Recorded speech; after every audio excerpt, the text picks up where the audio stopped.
हम मैथिल छी मिथिलावासी बाजै छी हम मैथिली बड़ा लुभावन भाषा थिकी बाजै छी हम मैथिली। जय हो मिथिला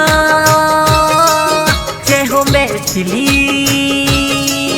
जय हो मिथिला जय हो मैथिली। हम मैथिल छी मिथिलावासी बाजै छी हम मैथिली बड़ा लुभावन भाषा थिकी बाजै छी हम मैथिली।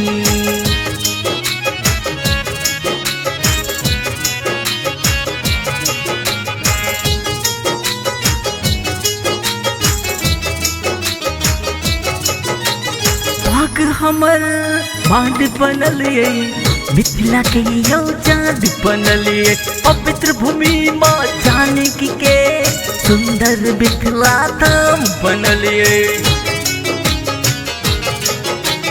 भाग हमर बांध बनल मिथिला के यौ चाँद बनल पवित्र भूमि माँ जानकी के सुंदर मिथिला धाम बनल सुंदर मिथिला धाम बनल।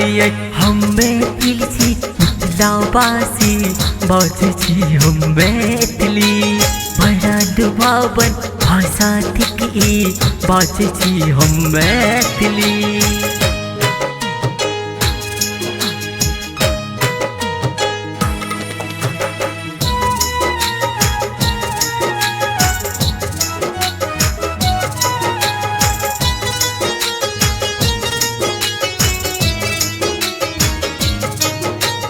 दक्षिण में माँ गंगा पंचम गंडक धाम पूरब में कमला कोसी झरझर बहे पलान।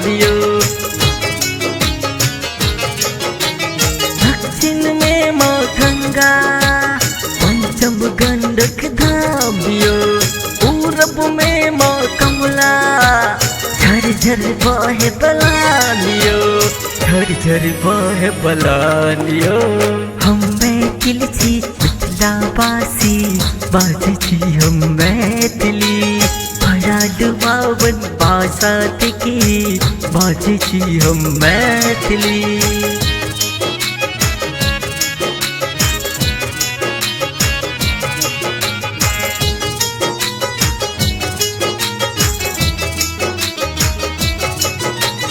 घर में सजल छिलवार भूजल गोसाइन गारियो अरपन पुरहर साजल आंगन दलालियो। घर में सजल छिलवार भूजल गोसाइन गारियो अरपन पुरहर साजल आंगन दलालियो आंगन दलालियो। हम मैथिल छी मिथिलावासी बाजै छी हम मैथिली बड़ा लुभावन भाषा थिकी बाजै छी हम मैथिली।